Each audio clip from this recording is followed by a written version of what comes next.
တော့ကtoday unboxing လုပ်ပါတယ်တင်ငယ်ချင်းမူနေတဲ့ဆောင်ပေးရပါကိုပဲတူအောင်ရတယ်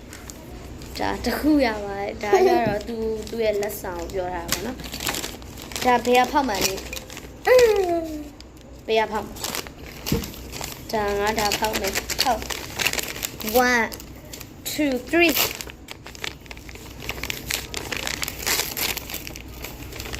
အပေါက်ဘာကနနာဝစီညပါချင်မို့ဒီလိုရောက်ပြီကဲဟိုဘက်လေးခဏသွားလိုက်တာဒီလိုရုပ်ကြီးဖြစ်သွားတယ်ဘယ်လိုအောင်ဒီလိုကြီးဖြစ်သွားဝီစီပေါက်တယ်ခြေပြိုးတနတ်ပေါက်တယ်ခဲရှူစပေါက်တယ်ခဲရှူစမကြိုက်ဘူးဘာပေါက်ဗလာလူသားပေါက်တယ်ဝီစီပေါ့နော်နှစ်ခုဝီစီနှစ်ခုရပါတယ်ဒါကြတော့